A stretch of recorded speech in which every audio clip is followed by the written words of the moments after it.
Monsieur Philippe Lerminet, vous êtes directeur général de Transalliance.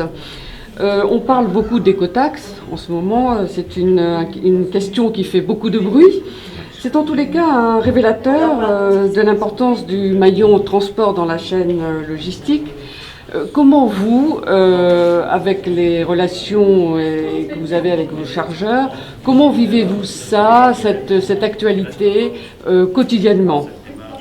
Écoutez, effectivement, c'était le sujet numéro 1 des derniers mois, et ça a été évidemment dans un contexte qui était difficile, parce qu'il était difficile pour les transporteurs de bien appréhender comment se mettrait en œuvre cette écotaxe. Il était difficile pour les chargeurs aussi de bien mesurer ce qu'était cette écotaxe, et notamment sa partie majoration sur les prix de transport.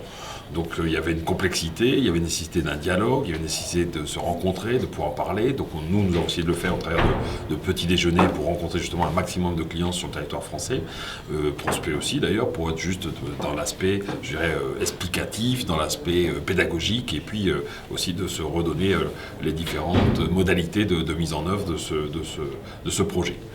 Ça a permis évidemment d'avoir ce dialogue, ça a permis certainement parfois de présenter des désaccords sur la perception du sujet, et puis finalement, voilà, depuis quelques semaines, nous apprenons donc que tout ceci est maintenant reporté, voire peut-être un jour annulé, mais je pense qu'effectivement il faut qu'on puisse garder ce dialogue, cette discussion que nous avons entamée avec un certain nombre de clients, de chargeurs, pour qu'on puisse continuer à travailler sur la compréhension des problématiques bien sûr du chargeur, et puis également de celles des transporteurs.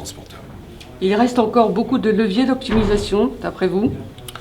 La problématique, c'est que oui, certainement qu'il reste des leviers d'optimisation. Aujourd'hui, il y a une volonté des chargeurs d'optimiser, de travailler sur leur coût global et d'optimiser donc leur transport. Il y a un certain nombre de cabinets, de consultants et de conseils qui les accompagnent dans cette démarche.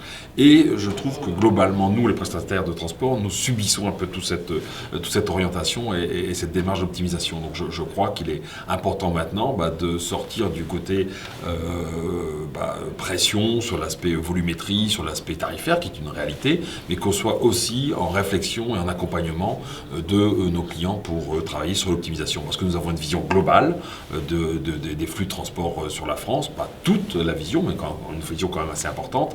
Et dans ces sujets-là, nous avons certainement des choses à proposer à nos clients, entre de la mixité, de la mutualisation de clients sur un certain nombre de flux français ou européens, et sur lesquels il peut y avoir effectivement une démarche qui soit gagnante-gagnante. Merci. Merci.